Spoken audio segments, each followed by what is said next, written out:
How you Yeah, doing? yeah, good. I was just trying to do the headphone thing, and it was all too hard. So hopefully it sounds all right. I got a pretty new computer, so it should be all right. Hopefully. No, no, it sounds great. Sounds great. Weird thing, you can get to know someone without getting to know them. Yeah, Century, yeah, it's real strange. Like yeah, like your voice and I've kind of got to know you over the last few years. It's yeah. crazy, and yet this is Well, we probably have actually met before. You have taught me at Superbike school, so that's so weird. you were doing one of the classroom sessions. So There you go. yeah, Well, I'll know you next time, that's for yeah. sure. I'll say hello next time. Yeah, very good. You just got back. I'm up to level 4 now, so I gotta save my pennies. Are you coming back? Yeah, yeah. So the missus is up to level 3. So Cole wants to come do level 3. Yeah. I've done level 3, but we'd love to get down to Phillip Island and do one down there. So probably we'll have a look later in the year. I think you guys stopped down there over winter, but back in November or something like that. So Yeah, it is. That's pretty normal. We've tried to do it in cold years, the colder months, but my God, fathers, you know what it'd be too like. hard. Ah, well, Yeah, when you're out there all day, you do because as a coach you ride all day long, and yeah, yeah. when there's more snot in your helmet than there is air, it's not very pleasant. Yeah, exactly. Yeah. Well, you just got back from your motorcycle tour down to World Superbike. Yeah, yeah. We took 14, 15 people down to World Super. So trip from Sydney, basically spent Yep. 3 days, 3.5 days riding over the mountains and down into Phillip Island. It was good. Stayed in some nice hotels and rode some amazing roads. There was one fella came over from WA and a couple of boys from South Australia on sports bikes came over. And if you've ridden in South Australia or WA, there's not a lot of curvy roads in either of those places. So they were blown away to have 3.5 days banging around the Alps. In both Victoria and New South Wales, they thought it was amazing. So they had a great time. We bumped into a couple of your boys there at the expo. Oh Had a yeah. bit of chat. It was good. Yeah, yeah, it was a good trip. Enjoyed the weekend. You would probably pick some ideal spots too, because I think it's kind of like your backyard, isn't it? Yeah, well, I live on. We're about 100 kilometers out of Sydney, so we've got horses and stuff. So we live on property outside of Sydney, but I've spent a lot of years riding around down there in the mountains. So yeah, no, plenty of roads and a few that most people don't know about. So it's Yeah. good to be able to take people on some of those. Even some boys that have ridden down there a lot. There's always something to surprise you that you don't know exists. So Yeah. yeah, and finding good places to stay is always if you're going to take a tour group away, and we had a couple of ladies as well. So you want to provide some good accommodation, and so yeah, it was good fun. We had a good time. Everyone had a ball. So and no one fell off, and no one hurt themselves other than drinking a bit much in the pubs. So Well, that's kind of the measure of success, isn't it? yeah, yeah. Well, that's my first thing. If I get them all there on Friday night Yeah. and everyone's in one piece, tick. I'm happy with that. Yeah. So job done. Was motorcycle tour something you planned to do, or is it just something that? Um, we did it. I did it years ago. So used to run an organization called the National Motorcycle Alliance, which we set up basically as it was part advocacy on behalf of the motorcycle community, and we also were a roadside assistance organization. So we set up a national roadside assistance network for bike riders, and it only cost like $50 a bike, and yeah, it was cheap and offered good service, and much like the NRMA and RACV and all of those, and we tapped into their service networks, so that the service was good, same as you get with anybody else. We just did it with no profit. It was a not-for-profit organization, and but the main part of it was we tapped into a lot of advocacy, particularly in New South Wales. Um, so that was like we were involved in getting lane filtering legalised in New South Wales, all those sorts of things. So yeah, it was good. Did a lot of work in that space. So Yeah. If you go online, like I look online now, and your Facebook page, and if you look up, tugmcclutchin.com, that's actually focused on motorcycle tours, and you've got another one coming up at the end of the year in Tasmania. yeah, so look, it's kind of a little side hustle for me, I guess. And one of the beauties of it is it forces my beautiful wife Kel rides obviously, and it forces us to get out on the bikes. Yeah. We live really busy lives, and between podcasts and work, and Kel's got important jobs, and we've got the horses, and we've got 4 dogs, and it's you get Yeah. really busy in the day to day, and sometimes it's hard to just find a day to go and ride your bike, and so we find that by organising these tours, if we do 2 or 3 of those a year, it guarantees us a week at a time on the bike, Yeah. and when we got married last year, and we spent our honeymoon riding Tasmania. That was, we literally left our left our wedding on motorcycles, and took off and headed for Tassie, and jumped on the boat and spent a week riding around Tassie. It was the best thing we ever did, and loved it. So the Tassie tour at the end of the year, we'll probably sneak in another one in the middle of the year. Yeah. Give people an option to head somewhere north, take people somewhere warm, get out of the colder climates, and head up the north coast of New South Wales or something like that. And then there's also the obviously the MotoPG podcast. We organise a couple of events for that as well a year. So we're busy getting out on the road, but it forces me to go and ride, which is good, because I'm not testing bikes at the moment for magazines. That was one way to force me to ride, was having a test bike for a couple of weeks and having to get out and put some miles under its wheels, but not doing that at the moment. But which is the same, because BMW gave me a 1300 GSA to ride down to supers, which was that's a hell of a bike. That's I saw the photos. It was like I was talking to AD, one of the owners of Superbike School, because he got that same bike. Same bike, yeah. So I had the Yeah. one, yeah, I had the one he had, and I found the same. I saw the video that you did with him and his comments on it, and I found very much similar things. I found in road mode, it's a bit of a nana bike, which will, sorry BMW, but it'll suit a lot of the target audience. The GSA owners are mostly blokes over 65, so Yeah. but it's a hell of a motorcycle. Like it's a big mother. But I had on that tour, I had a couple of boys on an R1 and a ZX10R, and they couldn't really get away from me. So she can handle. People underestimate the front end of that bike. Yeah. It's that telly lever front end. It just grips and grips and grips, and it doesn't care how many bumps there are in the middle of the corner. It just hangs on. It's brilliant. So when the boys on the sports bikes are seeing the bumps and hitting the anchors, this thing just plows through. You can't change lines real easily once you pick one. You got to get your lines right. Yeah.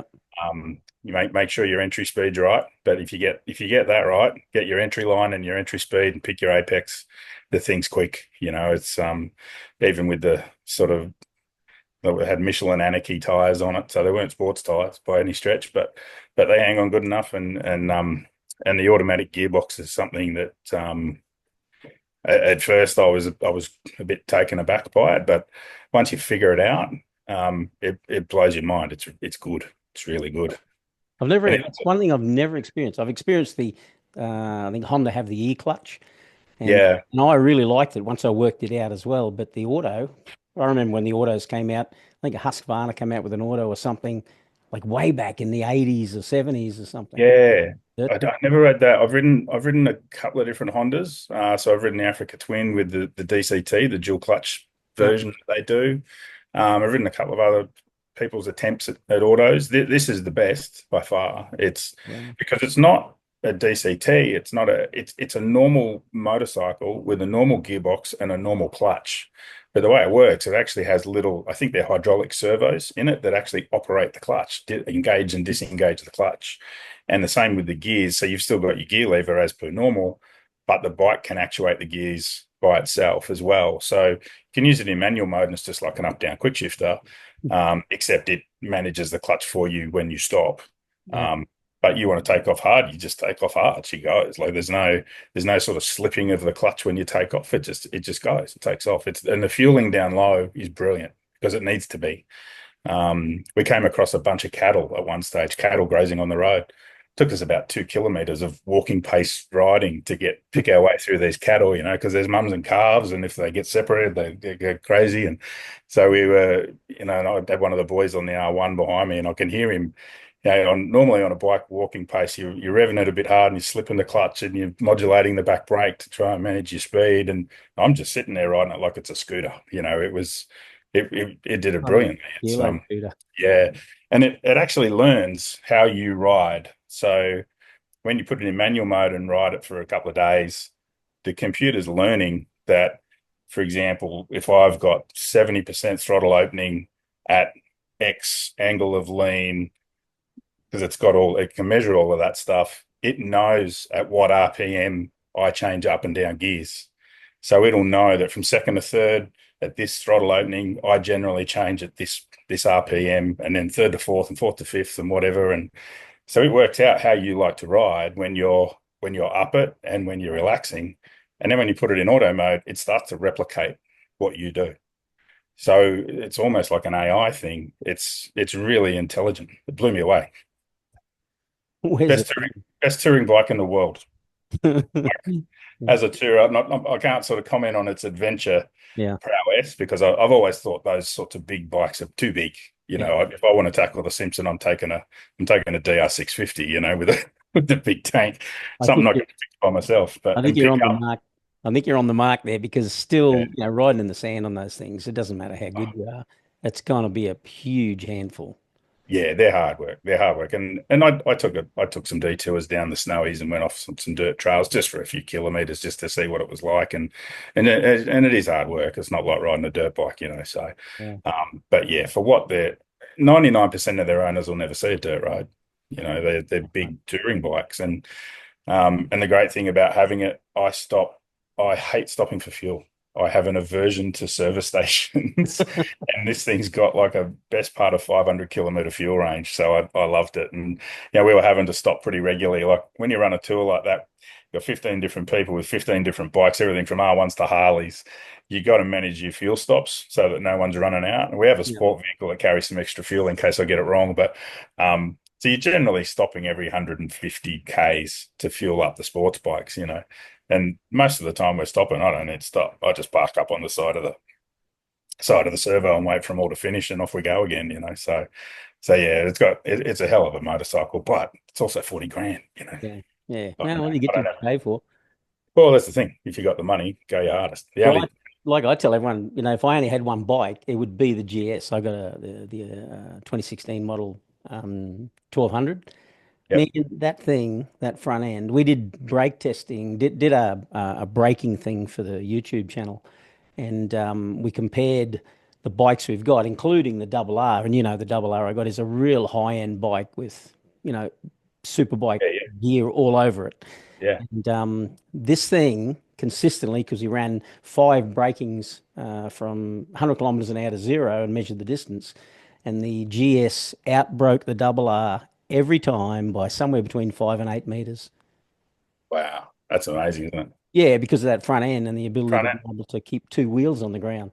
That's it. Yeah, they don't have that. It's funny, they've got Mm. just enough weight transfer to load the front tire, but Yeah. not enough to throw everything out of whack, Yeah. like a normal bike does and make it hard. They just do it perfectly. So, but I agree, if you had to have one, the GS is the thing, Yeah.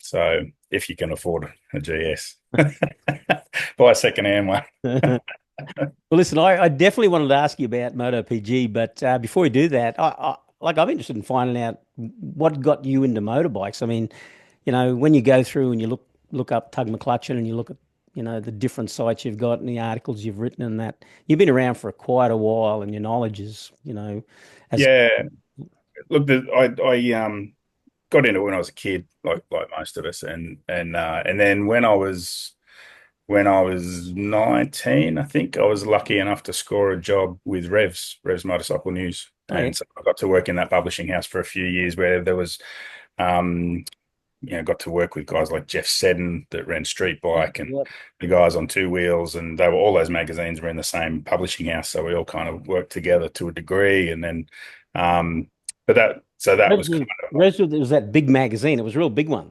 Yeah, it was a So much. newspaper style. So Yeah. it was like, for those who know, yeah, because it disappeared Mm, 25 years ago or more. mm, So it was a direct competitor to Australian Motorcycle News. They both used to be fortnightlies at the time, and they'd come out on alternate weeks. And but that was back in those days. It was hard to get Grand Prix coverage and Superbikes coverage and all that. So everybody relied on these magazines for their news, for all the racing news and all the stories that came out of the racing world.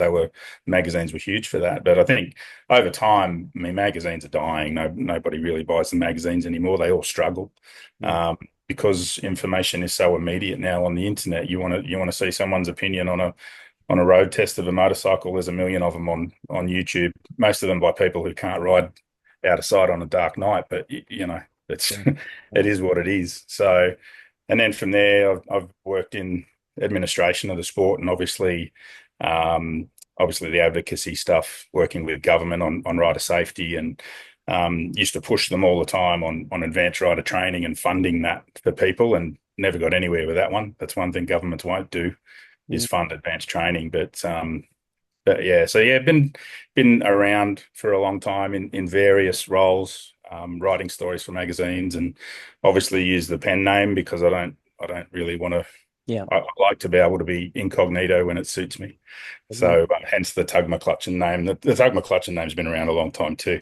Yeah, Most people in the industry know who I am, but it's yeah, I'd prefer not to use my real name most of the time. A lot of people have figured it out, but yeah, and it's not a huge secret. It's not not going to lose my job if anyone finds out. It's not a big deal, but and it's a bit of fun, It's yeah, a bit of to have a bit of a character. I can be someone else when I want to be, hence the podcast, and so the podcast, we all have our persona on the podcast, and it's part us and it's part someone else, which makes it fun. So yeah, it's except kind of what. you use an incognito name or a pseudonym or whatever it's called. Yeah, well, two of us do. Boris is Boris, Yeah, I know. but Boris had that persona for a million years. There's no hiding him. So, Mm, but for the other two of us, I mean, when it started, we were both in jobs where we didn't really want it known who we were, mm, and we didn't think it'd last, and we didn't think anyone would listen to it anyway. And yeah, and that proved a bit wrong. But yeah, so I'm happy using the name. I've had a couple of people sort of yeah. poke at me and go, "Oh, why don't you use your real name?" It's like, can't be bothered, really. It just almost becomes a real name, like it It sticks. kind of does. It kind of Like does. if people meet you as Tug, it's Tug. Well, I respond to both names. Like at the track on the weekend, people call out to me as I'm walking past. Some know me as my real name, some know me as Tug. It's like, Yeah. so I'll respond to anything. That's fine. For you. Yeah. With And the it's, go on. I was just going to say, and it's a good little, like when we decided to start the tour business up again, I said, oh, let's just run it under the Tug McClutchin name. Like people know who Tug is now. It's a bit more popular. And because I first used that name nearly 30 years ago. Mm, And then it disappeared for a long time, and then I thought, well, we'll crack that back out. But it gives you a brand and a mm, bit of a marketing thing behind it. So yeah, it's just a bit of good fun more than anything. yeah. With your articles, like, I've read a heap of your articles over the years, and the quality of your writing, like, is really descriptive. It's pretty good. And the question that comes to mind for me, is that something that you had to work on, or were you naturally a gifted Um, writer or something? Because, it comes through uh, now as a bit of a gift. yeah, if I'm honest, it was that probably probably comes from studying law. Yeah, wow. Studied law years ago, and I think my writing improved markedly during that period because when you study law, you learn how to use language to make an argument, Right. um, and to get your point across. And I think, yeah, I'd probably put it down to that. I think I was always reasonably good at it. But yeah, law definitely sharpens up especially when you've got some lecturers that are, grammar Nazis and whatever, get a bit of that. Yeah. So that definitely made a difference to how I write. But I like to think that I write in a very conversational way, so that if we were sitting talking, I'm kind of talking to you. I'm writing the article as though I was telling you the story personally, and I think that works. I think sometimes, and the other thing too, particularly if it's a bike test, Mm, half the motorcycle writers in Australia can't ride. They're terrible. And then the ones who can ride can't ride. Mm. They can't write a decent story. Yeah, So right. most of the road tests that you read are just a rehash of the specs sheet from the bike, and but people want to understand what it's actually like to ride, and that can be hard to get across. And I get it for the guys who do it day in, day out and are pumping out 3 or 4 tests a month. That can be even harder, but you just got to find a way, because ultimately, if your writing isn't entertaining at the same time as being informative, no one's going to read it. You got to keep them engaged. And that's where, the magazines all complain that it's the guys in the mags complain, oh, the world's changing and we can't keep up. And it's like, well, if you were actually entertaining, you would. People Yeah. people will still buy it if it's good. The trouble is half of them are garbage now. I So know in the entrepreneurial, like they refer to it as you've got to be into edutainment. yeah, You know what I yeah. mean? If your goal is to educate, you'd better be entertaining, or it's not going to work today. Well, and especially when you're doing anything in a long form, like writing a story. Like for me to bang out and when we're doing them online, I can make them as long as I want, and I just spent 12 months writing for Australian Motorcyclist. I'm not doing that anymore. But one of the arrangements that I had with them was, you don't give me a word count. I'll write the article and you publish it. Yeah, right. So they would work around what I wanted to write. So what I thought the story is, that's the story, and they publish that and work everything else around it. So whereas back in the old days, the editor would say, I want 1,800 words. Well, it has to Uh, fit in the space in a magazine, doesn't it? it does, yeah, yeah. So they got space constraints, um, but my argument with them was, if you want me to tell the stories my way, I need the space to do that. And at the same time, if you're too brief, and I would try and keep the specs out of the story. So you put a specs box there on the side. So for anyone who wants to read how much horsepower it's got, all the bullshit, it's all there. They can find it on the internet. There's no point filling my story with crap they can find on Kawasaki's website or whatever. That's pointless. I might as well tell them the story, and that's the challenge. And it's a little bit like, you remember I wrote a story about Superbike School. I don't know if Yeah, you saw that one, but I did. I uh, read it. Yeah. yeah, so I didn't tell you guys I was coming. I didn't ask for a freebie. The wife and I went, and we paid for it and had a great day. And I wrote the story without telling you that I was writing the story. Mm.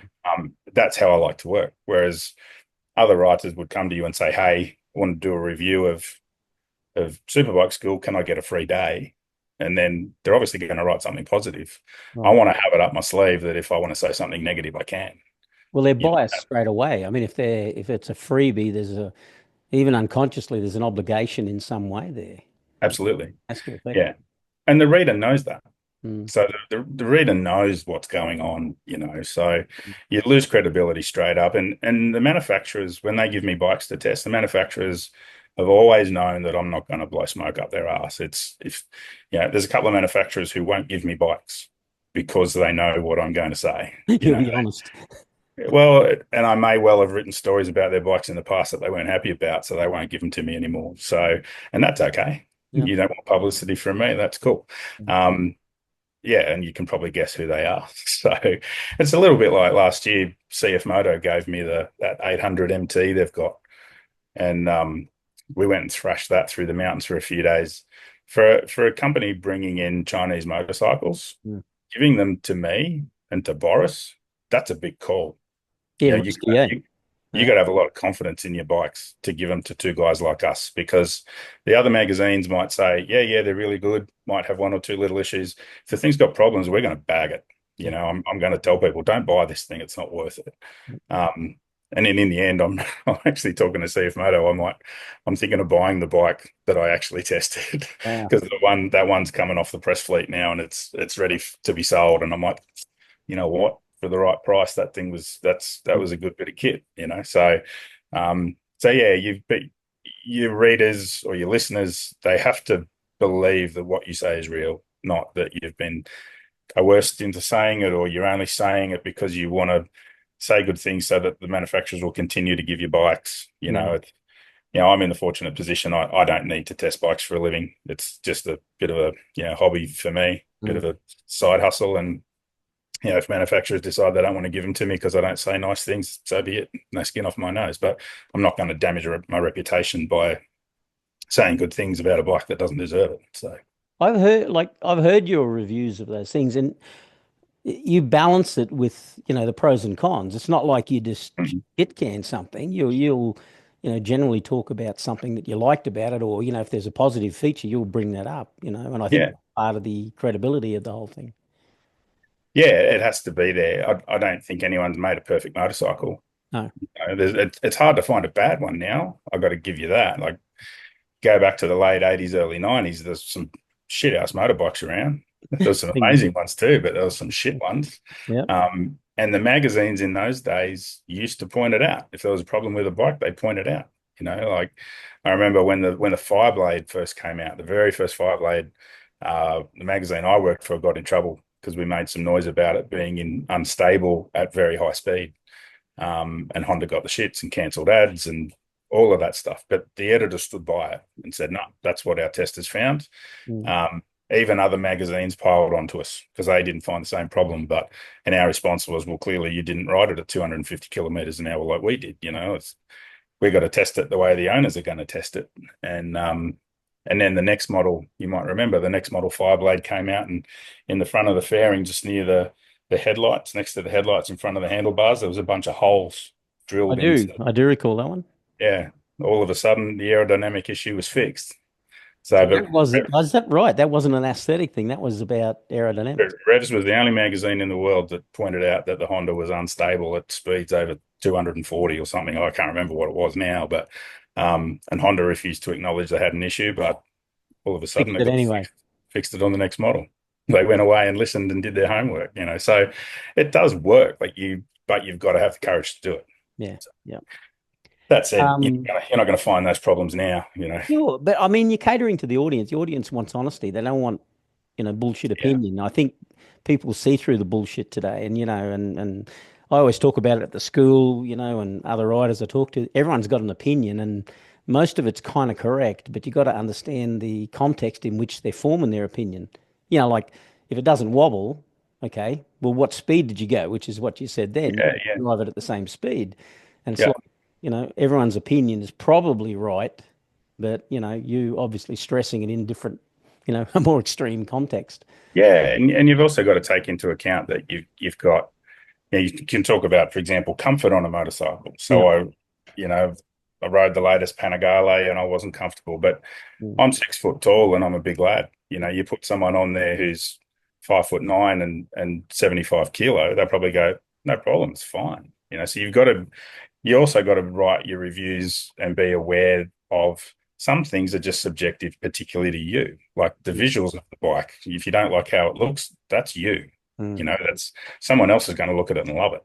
It's just, so you've got to approach things with that in the back of your mind all the time too. You can't just say, yes, it's ugly, because Right. sometimes to you it's ugly, but there's someone for everyone. Yeah. You've taken a pretty strong interest, I gather, in, the technical aspects of riding, and I remember we talked about it, Borry doesn't want you to, he doesn't like the technical stuff, whereas you No, do. I want more of it, because I'm in the same vein. yeah, on Um, our podcast, yeah, yeah. Yeah, I am. I am interested in it, and I think particularly the riding side of it, mm, um, which is why I love what you guys at Superbike School do. Like you manage to take all the parts of riding a motorcycle well and break it down into its elements, and that's something that I don't think any other school does. Not in the way you do, and it is a technical thing. It's like, yes, there's talent. There's guys out there that are talented, but they don't get fast unless they work. the You science know, has to be right behind it. that's right. That's right. You've got to understand how to make the motorcycle work. Yeah. There's a story.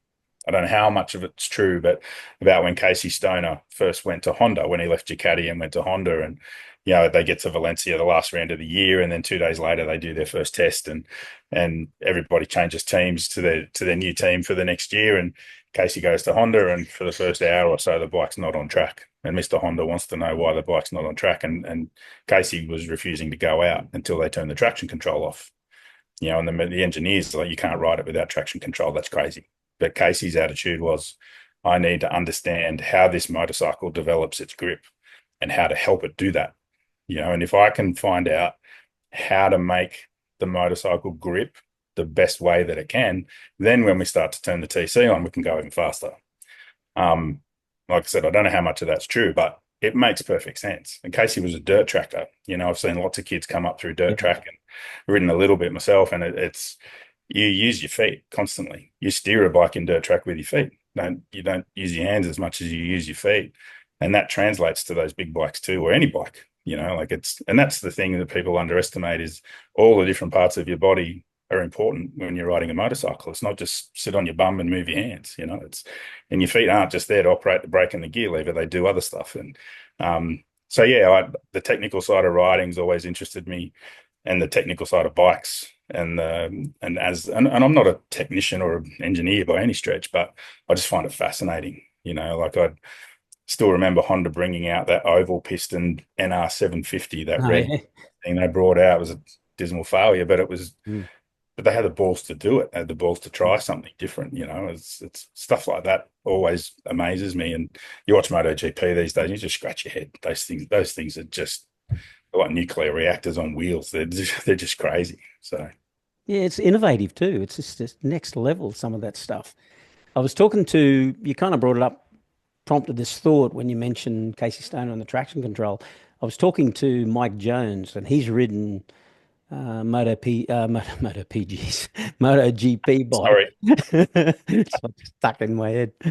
He's ridden MotoGP bikes on 3 or 4 occasions now, as a fill-in rider and a guest rider, or wildcard, I think they call it. But he said, because I asked him about the electronics, I said, "Do you think there's too much electronics and all that sort of stuff?" He said he wouldn't ride it without them. He said it'd be pretty hard to ride. What are your thoughts about all of those electronics, particularly those associated with the power delivery of the bike?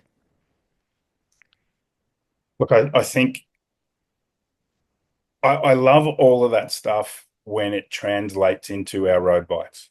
So when you look at even though ABS is not a racing thing, but you look at technological things like, I mean, ABS is born out of the sensors that control traction control.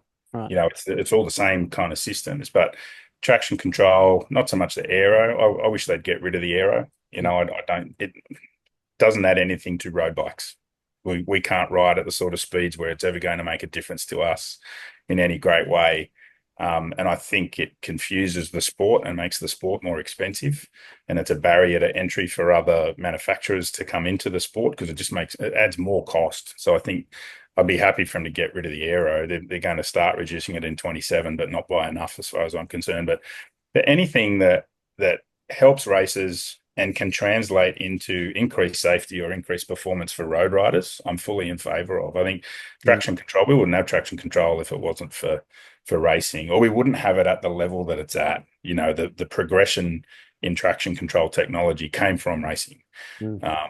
And there's other aspects like in sports bikes now, they've all got the 6-axis measurement. They've got cornering traction control. The bike knows what cornering angle it's at and can adjust the traction control to suit. That's all from racing, so that stuff I'm fully supportive of. That said, I do love the old days of the 500s and watching guys power slide those things and Got to survive on them. yeah, and to talk about Casey again, I do sympathise with Casey saying I just wanted to ride my motorcycle. I didn't want all this electronic bullshit. I Mm. just wanted it to be raw and to race my bike, and I get that too. And in some ways, I'd love them to take all that stuff off and let the boys ride them and let them manage their tires. And it's kind of the hard thing at Superbikes on the weekend. They did a pit stop because Phillip Island once again is destroying tires. So they're only allowed to do 11 laps, and they had to come in and change tires and go back out. So, and the pit stop, it's not good for racing, but it's a safety thing in that. In Mm. that situation, it was a safety thing. The tyres weren't going to get full race distance, but there was a time where they would have said, "Boys, you got to manage your tyre. You got to get it to the end of the race. If it starts falling apart, that's on you. You Yeah. you choose your pace that's going to get you to the end." So yeah, there is part of me that wishes we were back in those sorts of days. Where it was up to the rider a lot more, whereas Yeah. now a lot of it is taken out of the rider's hands, and we'll see that. It'll be interesting this year watching Marc Marquez and Pecco. Pecco's been, I mean, he won 10 Grand Prix or something last year. He Mm. lost the championship because he fell off too much, but um, it'll be interesting to see him and Marquez go toe to toe this year on the same bike. I'm really looking forward to that. Yeah. I think that'll be an epic battle. I think that it'll be between the two of them this year. I think that Jorge Martin's kind of out of it after switching to Aprilia, and he's injured. He's going to miss the first round, so I can't see him being a major threat this year. He may well win a couple of races, but Yeah. he's going to do it the hard way. So, but those What about, Ducati, well, here's one for you, Bezzecchi in the Aprilia. I mean, he yeah, did I think really that's well in the testing. yeah. I think Bez is the dark horse here, I reckon. I think him and the Aprilia will gel because Bez on the Ducati was never a good fit. It didn't suit his riding style. Bez is ultra smooth, manages tires beautifully, has late pace, like pretty much him and the Beast really are the Mm. two kings of late pace in races, and Yeah. they're the two that can manage tires and be fast in the last 3 or 4 laps when everyone else is struggling. But him on the Aprilia, I think that's a match made in heaven. I'm not sure how Martin will go. Martin's just blindingly fast. He's just freakishly fast, but I don't think he has um, the mechanical understanding of a motorcycle the way someone like Bez does. Yeah. I think Bez can get the best out of a bike and understand it and understand how to make it work all through a race. Where you might find Martin cooks his tires a bit and things like that. But Mm. you're right. I agree with you. I think Bez on that Aprilia, he's going to be the danger this year. And I think Fabio Quartararo. I think Yamaha started to find some speed in the last 5 rounds last year. Yeah. Found a bit more in testing, and I think having that Pramac squad there now, helping them running another two bikes, and helping them with their development work, that'll see them. They'll push forward a long way because Pramac's brought a lot of knowledge with them from Ducati. So there's a lot of value in that, especially with Yamaha, switching to a V4 at some stage. They've got the perfect team alongside them to help them. Yeah. So I think Yamaha will really benefit from that. Yeah. You were down at the weekend at the WSBK, and man, Ducati's dominated. They just It smashed them. was, it was, yeah, it was funny. There's a quote from Toprak. Toprak didn't have a good weekend on the BMW, and he pretty much said, "I don't want to race if it's going to be like this." Mm. He said, We've gone nowhere." He said they've found something else again. They're faster again. And the top 5 or 6 bikes, I think, in each race were Ducatis. The Yamahas are, I felt sorry for Remy and those boys. They're sort of struggling down towards the back there, and the BMWs had no pace, and the Hondas are still, they're still back with Yamaha. They suffered from injury this weekend as well, so it wasn't a great weekend for them. But yeah, I mean, when you've got guys like Iannone and Petrucci on the independent bikes beating the factory teams on everything else, Ducati's got the right package. Well, But the they, money, I don't understand where they get the money from. Ducati sells 60,000 bikes a year worldwide. Where does all this money come from I for know, racing and marketing? And it blows me away. like BMW sell 205,000. Like Mm, their sales are enormous, and yet Ducati does seem to have all the money for the development. yeah. But aren't they owned by Audi or Yeah, but even then, I kind of look at it from a business perspective, and I think, how does if the money decisions are being made at Audi, how do they justify spending? I don't even want to imagine what the marketing budget is for Ducati. I mean, Ducati Australia spends more money on marketing than any other brand in Australia, just marketing their road bikes. They've got a bigger budget than anyone. Um, how does that happen? That doesn't make sense. I know most of their bikes are high ticket, but they're not selling anywhere near the number of bikes as a Yamaha or a Honda or Mm. those other brands, Kawasaki, and yeah. So I don't get it. I mean, their MotoGP campaign is extraordinarily expensive. Their World Superbike campaign is the most expensive on the grid. and they sell less bikes than pretty much every other manufacturer on the grid. So maybe there's a massive margin built in there. Maybe all the Ducati owners are funding it for them. I don't know. I don't know where it comes from. Or it's all the parts they have to buy. Maybe that's it. That's why the bikes cost so much when you buy them. Yeah, Like all you the say, parts. I've got a Ducati. I've got an old multistrada. Remember the old really yeah. ugly one? That's Oh, I my had one.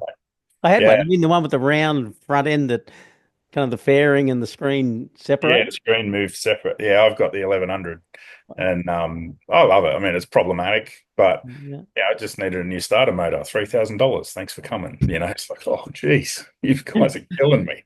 You Well, know? I was telling someone the other day because I had one. I bought it as a repairable write-off, and I just stripped it down into a naked and Yeah, yeah, I raced it at Morgan Park. It was the best thing because it was like 160 kilos.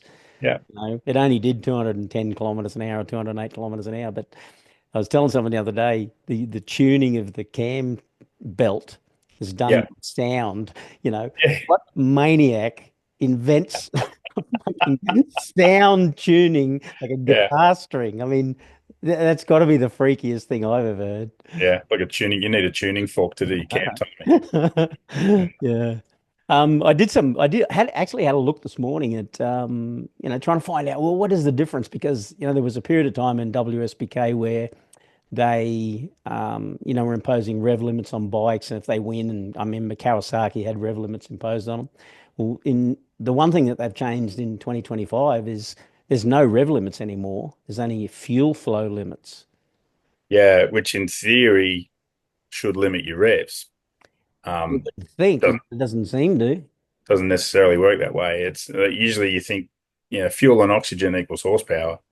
Yeah. If you're limiting fuel flow, and they still have to get 22 laps out of a tank. I mean, they run a bigger tank than standard. Yeah. This is the interesting thing that a lot of people don't understand about superbikes is they're not your average No.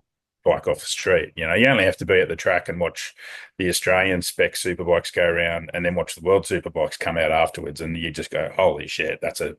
that's not the same bike." They're completely different animals, and the world superbike bikes have different tanks. I remember, but you're right, it has gone through phases. There was a time they were almost production bikes, and then there was another time when they were essentially a MotoGP bike. They were hand built, and I remember taking a tour group down there for World Supers probably 10 years ago, maybe, yeah, maybe more actually. And Paul Denning was the crew chief for for Suzuki. And Paul very kindly took my crew through the pit and showed them the bikes, and one of the GSX R1000s was sitting there with its pajamas off. You could see everything, and one of the boys on my trip had a GSX R1000, and he said to Paul, "How many parts off my bike would go on this?" And Paul just looked at him and said, "Not one." He said, "There is not one bolt on your motorcycle that goes on this. They completely handmade frames. They look identical from the outside. They look the same, but the tank is under the seat, not and where the fuel tank is. That's all computers, and the Right. wheels are different, the brakes are different. Everything was different to a street bike, and people buy the street bikes thinking, oh well, this is just like the bikes they race. They're nothing like it. Today they've wound that back a bit because the cost was getting out of control. So they've wound that back, and I think they do have to use some street components, but they're still very special motorcycles. They're not like the street bikes. They're quite different. But you're not gonna jump on a standard one and cut anywhere within 5 seconds of a lap time that you'll get on one of those things. No, 128s. It's That's crazy. that's ridiculous. Yeah, yeah, it's nuts. And MotoGP 127s. Well, you remember? I remember Eastern Creek. Mick Doohan on a 500 was doing about 131. I think that was about the times they were running back in those days. Obviously, tyre technology's changed and all of that sort of stuff, but I mean, they were 500s, they were 500 two-strokes, like in superbikes now, even Australian spec superbikes, those boys are hitting 128s now. It's like they're 3 seconds faster than Doohan was on a 500. So they've all come a long way, but yeah, the superbikes are, look, and it's a great class. I've always loved World Superbike. The racing's always been fantastic. Not so much this year so far, but that you've had fantastic battles, and Superbike always seemed to have great personalities, like Carl Fogarty and Colin Edwards and Goey was there and all of that sort of crowd. It was I've always loved Superbike. Um, but yeah, I don't know what the future holds for it. And that middle class is the problem. That super sport class, now that the manufacturers aren't really making 600s anymore, they're trying to cobble something together with the twin cylinder Panigale and the Triumph triple, and it's just It's a weird mix now because they got that new gen, I think, thought about it to allow everyone to evolve, and the R9 is in there, and it's all yeah, over the place, isn't it?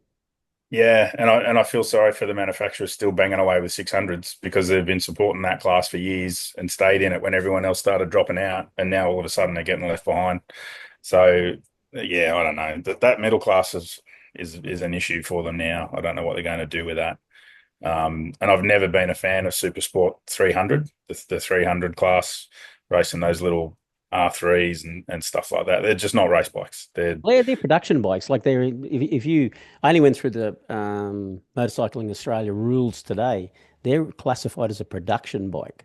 Yeah, Like, and there's limitations on what you can and can't do on the things. yeah, you can't lighten them a hell of a lot. You can change suspension components a bit and exhaust and all the usual, but yeah, they're for what they are, they're heavy.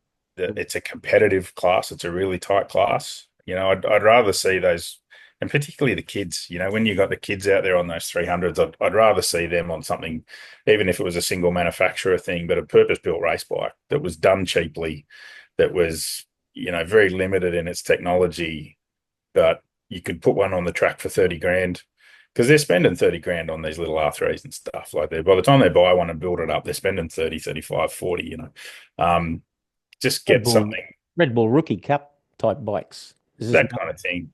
Yeah, something like that would be better. Because when you see some of the crashes that you do get in that class, some of them are caused by, I think, the weight of the bikes. The way they're riding, they're trying to ride them like an old 125 GP bike, and they're not that. They don't have the power to pull away out of a corner hard, but they do have the power to get you into trouble under brakes on the way into a corner. And that's the kind of issue for me. But yeah, production racing needs some work. I don't have the answers though. I'm not sure what the solution is. Now, I read something here. I got to ask you. As a schoolboy, I represented my country in two different sports. What's the story? Tennis and soccer. Oh, really?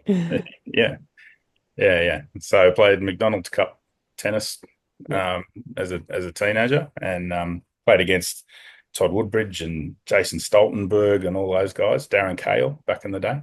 And I was a goalkeeper in soccer. So, Really? yeah. Okay. You played music. Yeah. You're a musician Where as are you well. digging this up from? You got to do a bit of research on You've been doing your research. I played music for a living for about 10 years. I played guitar and sing. Used to play on the Sydney pub scene, just playing pubs, playing covers, and had a band and played solo stuff and played down the rocks a lot. Anyone who used to get pissed down the rocks on a Friday and Saturday night to a solo guitar player, you were probably listening to me more often than not. So You still yeah. pull out the guitar and crack a tune now? Mate, I don't. The last time I did was my my lovely wife, and she's in the other room, so she can probably hear me. She wanted me to sing for her at our wedding, and I'm a very emotional kind of cat. I knew I wouldn't be able to do that without breaking down, but Yeah. I went and recorded a couple of songs for her. So when she walked into our wedding, there was a song that I'd recorded for her, and went and saw my mate Murray. Murray is the drummer in a band called the Super Jesus, which some people will know. Went and saw Mars, and he's got a studio, and we recorded that, and he helped me out with that. And so that's the only sort of playing I've done the last 10 years. Really, I haven't really done much. So I got packed away a long time ago. Well, I got another one to ask you. Oh, It's I'm a bit worried now. no. Single malt expert. Oh, What's I the don't drink as much as I used to either. Yeah. I think. Look, I love my whiskies. That doesn't mean it's not a lot now. That just means it's not as much as before. Yeah, no, I think I I probably I'm going to I'm going to blame my wife for this too. I definitely don't drink as much since I met her a few years ago. Before that, I probably drank a lot more whiskey than, well, definitely drank a lot more whiskey than I do now. But yeah, I do love when the time's right. I'm not someone who's got to have a drink every Friday, Saturday, but yeah, when the mood's right, usually when the weather's a bit cooler, yeah, always love it.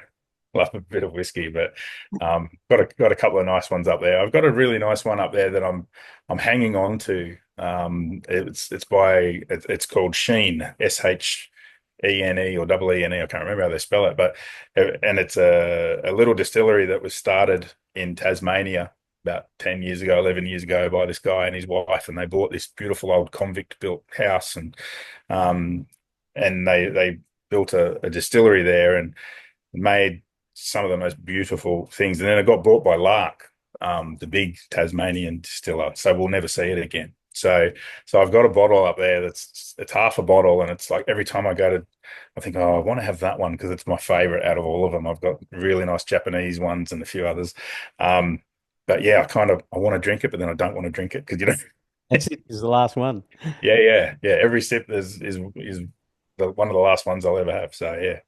But yeah, I'm not a huge drinker most of the time, but I do like my I'm whiskeys. sure a whiskey. Yeah. Yeah, I get the whiskey thing and the liquor thing. Sorry, the spirits thing. It's the wines I don't get. I either like it or I don't. I got to tell you a story. I was at home in Brisbane. I lived in Brisbane at one point, and I worked in BHP in the yeah. corporate world. So travelled a lot. A guy turns up at the door, knocks on the door, and I open the door. I'm just standing there in shorts and singlet. It's a guy in a suit, and he's got a parcel, and he gives me the parcel, and he says, Mr. Lisai, he says, here's a gift from Jeff Dixon. And I went, God, I know that name. Why do I know that Yeah, name? He goes, oh, CEO of Qantas since yeah, different. I go, oh, cool. So he drives off. I open the box, and in it is two bottles of red wine in a wooden box. And I open the letter, and it's a hand signed letter about being in the top 100 frequent flyers in the world. oh wow, okay. Yeah, so they gave the top 100 flyers two bottles of wine. Well, I didn't drink, I had no appreciation. I just threw it in the laundry. About 6 months later, I see this release of Grange Bin 95. And cook, this is what this is. It's these two bottles. And anyway, we ended up drinking those wines. I do not get it at all, because they were like $1,000 a bottle or something when we drank them, Yeah, and I'm telling my missus, look, a glass of Lambrusca would probably be tastier. And it's like, yeah. I love my wines, but I think the wine industry is because it's there's definitely a not, especially when you read wine reviews or the tasting notes on the bottle or whatever, you like tastes of licorice and chocolate. It's like fuck off, tastes like grapes. That's it. I either like it or I don't. That's about as fine as I get. And Yeah, I think that's yeah. I'm with you. There's some good ones, and sometimes you find a good one for $20 a bottle. yeah, You go, that's really true, nice. true. Then you pay $100 and it's garbage. So Well, I have I don't Trails End, the end of a blend, and they call it. I think the ones we bought we called Trails End, and they were like $7 a bottle, but they were a good yeah, wine.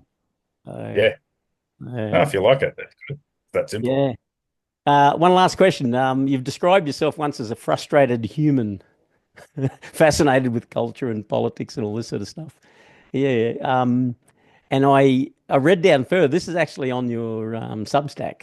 So in there, a lot of Ah, that's where you're at it. Yeah, okay. yeah, a lot of I haven't written an article for Substack for a long time. I've been meaning to do one about Donald Trump and all the stuff that's going on in America because I've got some sort of unusual takes on that yep. because I have a fascination with American law with the law in the US. So there's a whole lot of stuff that bounces around in my head like that. So I've always been planning to do something, but I never get time. I never get to it. But yeah, go for your life. What do you, Well, it what was do you well. I read through it, like, because I've read a few of these. I remember there was one you sent out. I can't remember which one it was. I think it was to do with interest rates. That was the last one I originally. yeah, It was actually the first one that prompted me to read your articles. And then I went back and had a look at the bunch, and I go, "Oh, you got some pretty strong opinions about, politics and the way the country's run and all that sort of stuff, but also in the space of motorcycling." So I thought I'd just throw a question out there. Is what are your thoughts? And we'll pull it back to motorbikes, of the way motorcycling is run in Australia. Do they give enough attention to junior riding, road riding, and things like that sort of stuff? Because that's been a Yeah. topic of interest to us lately as well. Yeah. So you talk about the administration of the sport. Probably, yeah, because I know that Yeah. you have expressed some frustration and with the administration of it. Yeah. I Completely think understandable. look, the administration of the sport is a tough one because there's so you've got Motorcycling Australia at the top of the tree, Mhm. and then you've got all the states. So every state has its own individual controlling body. So Motorcycling Australia controls the national rule book, all the national championships. They manage or look after the insurance that all of the states and the clubs and the competitors rely on. Um, because to run an event, you need to not only insure all of the competitors, you need to insure the spectators. You need to insure the landholder, whoever owns the land you're racing on. In New South Wales, you need to insure the state government. So we actually insure the Minister for Sport in New South Wales because Yeah. the Minister for Sport is responsible for every track has to have a license. So it's called a motor vehicle racing grounds license. So, and the Minister for Sport is the one who signs off on that. So when someone gets hurt and decides to sue because they've been hurt, there's what's known as a pool of liability in the legal world, and that's everybody from MA, Motorcycling New South Wales, the landholder, the club that was running it, the officials of the event, right up to the Minister for Sport. They'll sue everyone. It's just a blanket lawsuit. And then what happens is Motorcycling Australia's insurance company has to come in and defend that entire case on everyone's behalf. Mm. And that's where this stuff gets really expensive. And that's what people don't understand. It's very easy to point the finger at MA or the states and say, oh, my license cost me $350 a year. What do I get for that? Because they don't feel like they get anything. But what they actually get is the ability to go and race your bike. You know, it's without that insurance policy, racing doesn't exist anymore. It's gone, you know. And but to get back to your question about the juniors and things like that, I think junior development is much better now than it was 10 years ago. Mm. Um, there's been a lot of work done, a lot of work encouraging pathways for juniors, how to get out of. So, for example, if you're a kid in motocross, so in junior sport, 50% of the sport's motocross, more, probably 60% of the junior race license holders are motocrossers. And then there's 8, 9 other disciplines: speedway, dirt track, road race, minicana, all the other things that we do. But you've got to create a pathway somewhere for those kids to go. So if you're a motocrosser, what's your pathway into national level racing and then international racing? So obviously at the moment, kids are looking at Jet and Hunter Lawrence going overseas and racing over there and saying, well, how do I do that? What's my pathway? And everybody expects MA pathway for them. So that's happening in road race with things like the Oceania Junior Cup, getting kids, and those kids are coming from motocross, from dirt track, into road race, because there's not a huge future in dirt track. You know, you've got Drain,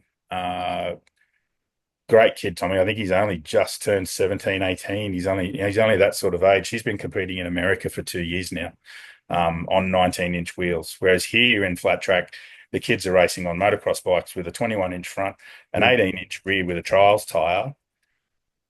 And hang on, sorry, my dog's been running in the dam and she's just run into the house. Um, yeah, so we've had this situation where in Australia the kids are racing on 21-18 wheel combo. In America they run on 19-inch tires with 19-inch wheels with special flat track tires. Mhm. Don't use them here. And I was all, you've got to get these kids onto 19s if they want to have a career in flat track. Then they need to be on 19s, and because then they've got a pathway straight to the US, because they can go to the US and they can ride bikes and tracks and tires the same as what they're racing here. Otherwise, they go to the US and they've got to learn it all over again. Right. Yeah. So, and now the 19-inch wheel thing is starting to become much more popular. So there's now a national championship running on 19-inch wheels. So those sorts of things are happening, and that's been a long time coming. Has been historically issues between the states, who have had a lot of power in their own right to control the sport at state level, and Motorcycling Australia, who's been trying to do things, and in some cases, historically, I haven't had a lot of time for MA. But then we reached the point, they went through a couple of CEOs. David White was the CEO for a long time, and MA was only about national championships. That's all they gave a shit about. And then we went through another CEO when David White left, another CEO who was terrible, and then another one who was terrible. And now we've got Peter Doyle running the show. So for those who don't know Pete, longtime crew chief for Matt Mladen, worked for Kawasaki for a long time as a team chief there. Pete knows the sport. He's from the sport. His father was in the sport. So Pete's grown up around the sport. He gets it. He's the one driving a lot of this stuff. MA now also has a good board around them. So there's a good board of directors there that get it. So a lot of them are people from the sport, but they're also people with good business qualifications. So they're trying to drive some things. They're putting a lot of pressure on the states now to come into line and work in a national way rather than all having their own little fiefdoms and not wanting to give up any of their power. I mean, the states really have to sit back and say, okay, our job is not to run the sport anymore. That's MA's job. We let them do it and we follow their lead, and then we focus on our clubs. The states really need to get in, focus on the clubs at grassroots level, help develop the clubs. I mean, you've got Motorcycling New South Wales sitting on about $4 or $5 million in the bank, right? They've got $3 or $4 million worth of property, another 4 or 5 million in cash at the bank. Meanwhile, you've got clubs out there that are struggling, and that money could go towards improving facilities. It could go towards programs to encourage new kids into the sport, because one of the issues with motorcycling is a lot of the kids who get into it only get into it because dad was into it. Dad was into bike racing, or maybe dad's a MotoGP fan and wants his kid to have a chance to be the next Valentino Rossi. So he finds out how to get his kid into it. And then you got the girls. A lot of the girls that get into the sport, it's only because either dad wishes he had a boy, but he didn't, so he's going to get the girl into bike riding anyway, or she's got brothers who are riding, so she gets dragged to the track every day, and if she wants to play a sport, she has to ride a bike because there's no time for netball, So you get all these girls that come into the sport, and then we often lose them at 13, 14 years of age, and that's not a motorcycle specific thing. That happens in netball. It happens in all sports. I've spoken to people from those other sports about junior progression, and girls are a really interesting issue because you do lose them at 12, 13 years old. Not all of them, obviously, but you lose a big chunk. And the same with the boys, because the boys get to 15, 16, 17, all of a sudden they've got other priorities too. They've got jobs after school, or when they get to uni age or whatever, they've got to start working, or they've got to whatever. It's hard to get them through that 18, 19, 20-year-old period unless they're the kids that are at the top of the game. They're the ones who stay. Grassroots ones are the ones that we lose. So there's a lot of work to be done propping up the clubs and supporting the clubs, improving their facilities, making the clubs places where people want to go and hang out and have events because they're just great fun. It can get bogged down in rules, and we need rules. We need the rules there, but the way it's officiated sometimes can be a bit tough for people. And being an official is a really hard job. Like I know what that's like. It's a really difficult situation for anyone who's a clerk of course or a steward or a race secretary. It's a really undervalued job with no or very little rewards in it. So look, the whole thing, motorcycling revolves around clubs. So, for example, in New South Wales, there's 105, 110 clubs around the state in varying disciplines. With varying levels of support and varying levels of finance. And I think that's where the states need to focus. The states need to not be worried about the rules for the national championships and not be worried about, all the bullshit they involve themselves in, and just focus on their clubs and the kids, and that's the secret. I mean, and even the adults, so you've got road racing in New South Wales has struggled for the last 15 years. And the reason for that is we've only got 2 tracks. So we've got Eastern Creek, and if you want to hire Eastern Creek for a day on a weekend, it costs you 25 grand, right, for a club.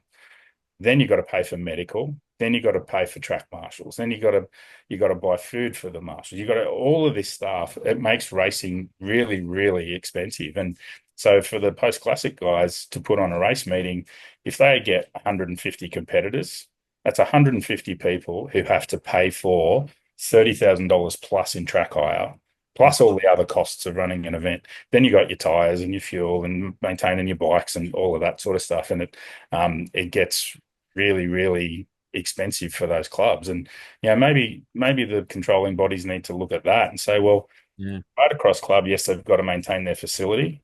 Let's help them. Road race club, they don't have a facility to maintain, but they've got massive rents when they want to run a race. Let's help them. Let's throw 10 grand at a race meeting for the PCRA and for St George. There are only two clubs that actually run events. You've got Leichhardt and the others that they race in with those clubs. So let's fund them. Let's bring the entry prices down by using some of that $4 or $5 million in the bank and get the entry fees down so that we can attract more riders. It's not good enough for them to sit there on a pile of money and not actually spend it and grow the sport. I mean, the sport's declining. Mm. If the numbers are declining and you're sitting on a pile of money, do something with it. Yeah. Otherwise, you end up with a pile of money and no sport. I was talking to Harry Curry about, his experience in living in Andorra. And he said, 4 or 5 days a week, the tracks are open every, those days, and they pay €50 to go there and use them. Yeah. The cost of utilizing a racetrack is so low over there; it's ridiculous. Yeah. And it shows in the number of people that are involved in the sport and the performance that they do. So absolutely, and the way the sport's viewed in that part of the world. Here, I mean, the problem Eastern Creek exists because of Motorcycling New South Wales. Yeah. Motorcycling New South Wales got that track built. So Bob Barnard and all those guys that put on MotoGP at Eastern Creek, they were the ones who brought it back to Australia. Eastern Creek was built for MotoGP. And at the time, Motorcycling New South Wales was called the Auto Cycle Union of New South Wales, and it pretty much sent them broke. And then when they went under, it resurfaced as Motorcycling New South Wales. But now that track, it's not under the control of Motorcycling New South Wales. It's controlled by the Australian Racing Drivers Club, who is no longer a racing drivers club. They're just a club who runs Eastern Creek and makes squillions out of it. Absolutely. That track's booked 375 days a year. Yeah. Oh, sorry, they take Christmas off. But other than that, there's someone there every day driving a car or riding a bike and they're making money. And night now, yeah. Yeah. And that was, so I remember, so Stuart Ayres was the Minister for Sport in New South Wales when the lights went in. So the New South Wales government paid for those lights. And one of the reasons they paid for it was to free up more track time and make it cheaper for organisations like the bike clubs. And it didn't happen. No. Right? So you've got St George running night meetings because it's cheaper to rent the track at nights because you've got a 3-hour window of operation, because once the dew settles, you can't run, So, yeah, you can get the track cheaper if you run at night, but daytime, it's just as expensive as it always was. So yeah, there's a lot of politics in all of that, but that's not the fault of the racing clubs. That's just, look, money is the killer. Money's the thing. There's always someone making money out of it, and it's not the race clubs, and it's not Motorcycling Australia, and it's not the states. MA's Motorcycling New South Wales's money comes from years ago. It's been there for a long time. The other states don't have piles of money. It's only New South Wales, and MA certainly doesn't have a lot of money in the bank. And it's difficult because you get, like people say, young fellas like Harry Curry that you just mentioned, I know has, and his family, and they work really hard to fund Harry's racing and to get him overseas. And people often say to me, oh, MA should be supporting kids like Harry. And it's like, well, I can see the point, but at the same time, kids like Harry don't exist without kids like little Johnny at 7 years of age at the club doing minicana for the first time. That's where they come from. And the only money MA has is the money that they get from little Johnny doing minicana and his license fee. And is it fair to give little Johnny's money to Has or to any of the other guys that go racing overseas and support them? So it's kind of, it reaches a point where MA's got to help to a degree, but they've got to be really, it's all political. They've got to be careful how much money they start throwing around on different things, because there's always people that need money in the sport. It's a terribly expensive sport. So I only do a little bit of, every now and then I'll go and race a post-classic meeting if I've got time, and even that'll cost me, that's a $1,500 day, Yeah, it's not cheap. And if I'm lucky and there's no one else in the class, I might pick up a $3 trophy, but you don't mind. Like it's all fun. Like when you're racing at my level, it's all good fun. You don't care about You got trophies. a second recently too. Sorry, You got a second recently or something, I think, didn't you? I think there was only three of us there. It doesn't matter. Listen, I've taken a heap of your time. You got a couple more minutes. I just want to ask you Sure. about MotoPG. First of all, congratulations to you and Boris and Freido, because man, it's been super, super successful. I was one of the early Yeah. listeners and early adopters and Patreon members. Is the success of that, is it exceeded your expectations? Was that what you planned? Yeah, look, it MotoPG podcast started literally out of a drunken lunch. It was a bunch of us having lunch in a Serbian restaurant in Newtown Yep. that Boris took us to, and it was hilarious because Serbian restaurants, all there is sausages and potatoes and beer. So we were all drunk and carrying on, and it was a really good fun afternoon. There's four or five of us, and then the next day, Fredo rang me and Borry and said, "Look, I need to talk to you guys about something that's really important." And we were like, okay, no worries. So we got together for another lunch at a pub, and and he said, "There's a show in you two." And Fredo's background is in TV. He said, "There's a show in you two in what you two do." And we're like, "What are you talking about?" Like he said, "No, lunch was hilarious." He said, "If we can put that into a show," and I'm like, "You've got your producer brain switched on and it's not working right." Like Yep. like look at the two of us. We're the ugliest men on earth. You can't put us on television. And he said, I know, we can't put you on TV, but maybe a podcast. And I'd never listened to a podcast. I knew what they were, but I'd never actually listened to one. And we were like, "You're crazy." And he went and found a producer and a studio for us to record in. And those first few ones we did were pretty rough. They were pretty shitty. But we kind of thought, Listen to him. yeah, and I was actually recovering. I had a brain injury about 18 years ago, and I had a bit of a recurrence of that just before we started doing the podcast. So I couldn't speak properly. I was sort of struggling to talk, and so we made the joke that I was just drunk all the time, and so we just kind of worked with it. And yeah, we honestly thought we'd do three episodes and then it'd disappear off the face of the earth, and we'd just laugh about what a stupid idea that was, and then it just suddenly started to take off, and Mm. the numbers now, like we're heading towards 1 million downloads now. We've done 150 something That's for every episodes. episode. No, that's total. So, but still, it's like our producer is like, that's unheard of. Like he Big produces number. 20, 30. Yeah, they're big numbers. And it's, and the thing is, the industry likes it because it sells. Like the Right. people, the sponsors that support us when they advertise with us, we sell shit for them, but we won't advertise anything we don't believe in, which is why when, for example, you've been using the custom cockpits thing. When those guys came on and sponsored the show, we said, "Look, that's fine." And I looked at it and thought, I understand what this thing's about. The other two boys are like, "I don't know no idea," but I was like, I understand what this thing's about, and I can see how it can work. Mm. But I said to them, I want you to give it to some people, like, which is why we hooked you up with them, and also a guy who races over in WA, and so I want you to give it to some guys and get them to come back to us and tell us whether it works or not. And because we're not going to just push it and say it works if we don't know. Yeah, And right. it's the same with the bike manufacturers and everybody else who advertises on the show. We vet them. Like we won't advertise anything where we don't know the product and we don't believe in the product. But yeah, like even Ali will tell us you guys sell bikes. Like we advertise with you because you sell bikes. But it's Well, the way you present it, it's very, very clever. It's like I was thinking about it last time I listened, where you go through your different sections or parts of the podcast, and then there's an advertisement for the sponsor of that podcast and that, but it does not come across as an advertisement. It comes across as a funny, like story about it. yeah. And Well, even one of our rules with the sponsors is we do the ads. Like you right, can give us right. some content, but we do it and we do it our Yeah, way. yeah. And if you don't like it, that's just bad luck. Because like the noise guard guys, I It's mean, hilarious, isn't it? yeah, like we Cheryl. oh yeah, poor Cheryl.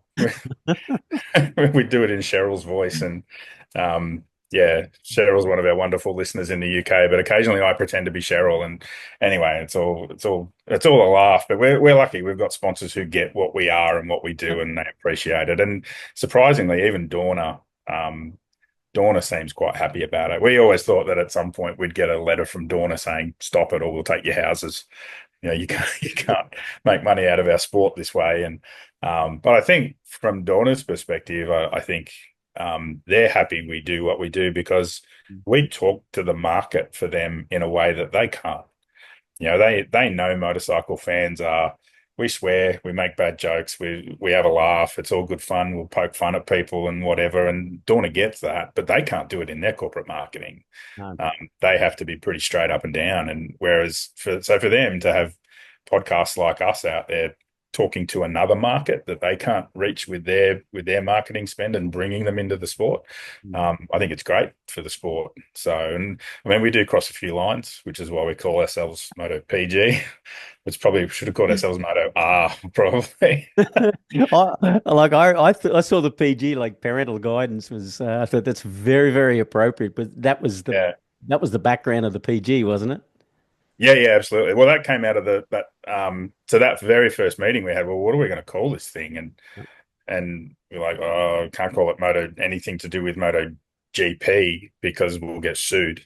And then and then I can't remember which one of us it was that came up with the Moto PG, but that came out almost instantaneously. And then it was like, oh yeah, we'll use the PG logo and parental guidance because we're going to swear and shit. And it literally, there was that much thought put into it. It was literally that. It's So, brilliant. oh It's yeah. brilliant. Yeah, and we've just done a new logo. We just decided that the logo needed an update, but that was the one thing that we couldn't change was that little PG thing had to still be there. That's what everyone recognizes now, so that has to stay. Yeah. No, it's very, very clever. The combination, I got to say, like, I don't want to sit here and whack your Willie, but, Willie's a Boris and Freido, but man, the combination is very hard to build a combination like that, where the parts of Yeah, fit together.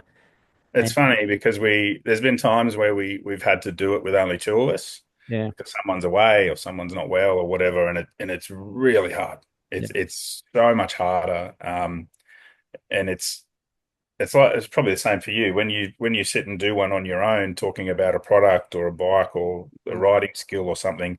It's harder than if you've got someone to bounce off. oh, heaps harder. Like this is heaps easier because you just have a chat. Yeah, yeah, yeah. Whereas when there's three of you, and we don't have a script as such, so we'll write some stuff like for the couple of commercials that we've got to do and things like that.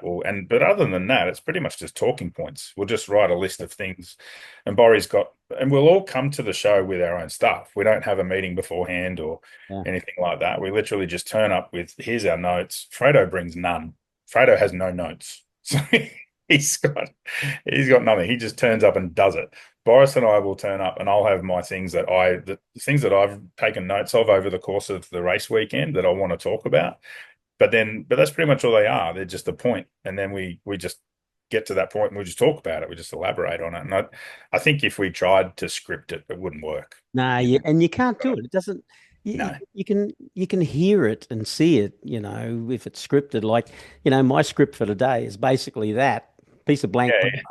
yeah. And I opened a couple of web pages and I go, okay, let's just see where it goes. But I Yeah. think it's the feedback I get from people and people I talk to who listen to your podcast and ours and other podcasts is that they like that flow, that unscripted, just let it go and be yourself kind of thing. And it comes across that way. It's perfect. Yeah. Look, and it's not for everyone. Like we're the first to acknowledge that.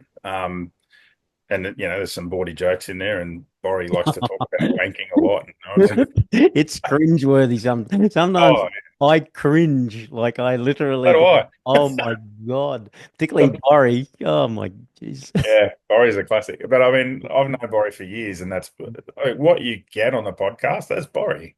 Like I love it. it's not Borry being anything other than Borry. It's that's what Borry's like after two beers. That's what you get. It's or he doesn't even need beers. He can turn it on. But he is just a genuinely funny human. Yeah. But he's incredibly intelligent. He's one of the most intelligent blokes. He underestimates just how smart he is, I think. And Comes through in his writings. Like yes, I first got on the Borry, reading Dear George. yeah. Yeah, and holy shit, this is clever. There's a there's a yeah, genius writing this stuff, and now his poetry. Oh my God. yeah. His poetry's hilarious. I don't know how he, and it's funny because we said to him like the year that I think he started doing that last year, or maybe the year, but I can't remember. But when he started doing the poems, we said to him, because normally all the money that comes in from sponsors, we just any money we make, we just split three ways, and it's not that when it's pocket money, we're not getting rich, um, but we said to him, brother, if you can find a sponsor for that shit, you can have that. Like that, that's your money. And then we Yep. thought there's nothing. There's no way anyone is going to stick a corporate brand on that. And then the boys from Mongrel Boots have gone, we'll have that. Like, so it's Borie's poem presented by Mongrel Boots, and they love it. Like it's because their market is tradies. Yeah.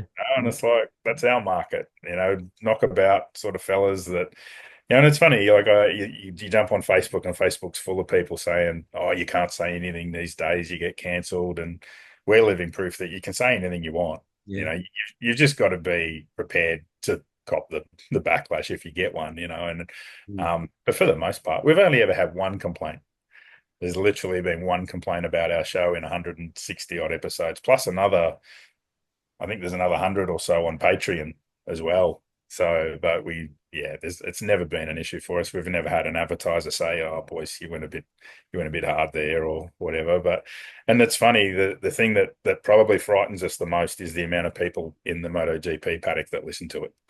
It's Because you guys don't hold back. You have nicknames for everyone, and yeah, and yeah, we give some it of to them. them just crack me up. I laughed as soon as you referenced the rider. Yeah, but it's funny because we love them at the same time. Like Yeah. we adore the hell out of them. Like those blokes are gods. Yeah. Like they're absolute gods. Even World Superbike on the weekend, I was talking to a couple of the guys from the crew that I was with, and can't remember who it was that was coming last. There's someone coming last in the Australian Superbike race. Um, I think he got lapped at one stage, but you Oh can just yeah, yeah, think, yeah, I can't think of his name. Sorry, mate, whoever you are. Um, but one of the boys has gone, oh, sucks to be him. I said, mate, he's out there. yeah. Yeah, right. At least he's out there, and he's doing it on a shoestring, on a motorcycle that's nowhere near as good as what anyone else is riding. And guarantee, if I put you on the same bike, you wouldn't see which way he went. Yeah, Like he'd leave you for dust. yeah, So all of those guys are heroes, and we love them, and we love what they do, and we love the entertainment they put on, and that's the one thing that we've always said about our show. We want it to always be a celebration of MotoGP and bike racing and what it is. And yeah, we'll take the piss because we're Australians, and that's what we do. Like we take the piss, and we take the piss out of each other, and but it's got to always honor the sport and yeah, honor the men who do it, and the women who do it. So it's yeah, that's what it's about for us. It is a promotional tool yeah. for the sport. Um, and And in it the works. meantime, it's good fun. We have a great time. You Yeah. know, can be hard work, but it's good fun. I got to ask you, did you settle on a nickname for Senna? No, we haven't. We haven't. So Borry came up with what was Borry's Was it like Thunder cyclone, or what? cyclone Senna. I don't think Senna loved that either. Um, It's a bit, yeah, it's a bit corny kind of thing. It's not. yeah, and I kind of said, what did I say? Can't remember. Mine was more about the smiling assassin because it's got the SA. That's right, smiling assassin. Oh Senna yeah, A, yep, yep, SA, smiling assassin. yep. And he is a lovely boy, but he's a bit. We're yet to see the best of Senna. Like he's a good, You're he's right. a quality rider, and he's a quality human. From a good family, and Yeah, um, and I felt for him after his podium at Grand Prix at Phillip Island last year. We were in their little party with Jack was there, and his mum Senna was he'd had a few drinks. He was celebrating pretty hard his first podium in a rookie year, and his mum was getting a bit worried about how much he was drinking, and Jack just said to his dad, "Got to let the dog run." Jack Miller, I'm talking about. yep, yep. Just let the dog run. He only gets to do it once. So, it was good. But it was Senna's a good kid. I think I don't know. I still think the smiling assassin. I think it suits him because there's a tough edge to Senna that we probably haven't haven't seen on TV in a race yet. But Yeah. yeah, it's there. You'll see it. Um, This will be a good year for him, I think. yeah, it'll come. Yeah. Listen, mate, thank you. I've taken enough of your time. I No, really that's all right. Pleasure, really, mate. really appreciate you coming on and having a chat. And again, congratulations to you and the boys on the podcast. It's dead set a winner, and I'll be actively listening all year long. So thank Mate, you. and it's funny, the bike stick. Someone said to me not long after you first started this YouTube channel, "Oh, do you know who the bike stick is?" And I was like, "No, no idea," because I'd never met you at that stage, and no idea. And I thought it's pretty big. You got to be have some big balls to call yourself the bike stick. And then then I realized who you were, and I was like, "Oh no, that's fair. You can ride. That's okay." Because I thought, guaranteed, it's some wanker has called himself the bike stick. Can't ride, Yep. can't ride to the end of the footpath without falling off on his little on his little push bike, And then I thought it's gonna be one of them, and then I was like, "Oh no, that's the guy from Superbike School. He's all right. You can wear it. That's It okay." was like, because I put that together quite a while ago, like, Yeah. a long time ago. And it was all I wanted to do was just have a channel that would make motorbike riding tax deductible. That was literally it. And then you find out you got to earn 20 grand a year or something, a minimum, to be able to do it. Well, suddenly I worked it out, but it was too late. I already called it, I don't know, I called it that name. But anyway, That's good. I think it's good. No, but it's a little bit like me with the tour business. I mean, we set up the tour business as a company, and yeah. I need a new bike. The company's going to buy the bike. It's like if you can find a way to offset your passion with work, then you might as well do it. It's good. Oh, 100%. Anyway, it's been good fun, George. Okay, likewise, mate. Thank you again, and cheers to the boys as well. So No I worries. look I'll forward to pass it on listening. for you. Thanks, They're mate. both in Thailand at the moment. Oh yeah, they got the Grand Prix over there this weekend. Yeah, Boris keeps sending me photos. He's having a wow of a time. You'll That bet is him working, but he's just enjoying himself at the moment. on a tax deductible tour. Something like that. Probably free to her. I don't know. Good on you, mate. You take care. We'll catch up again soon. Thanks, mate. Catch you.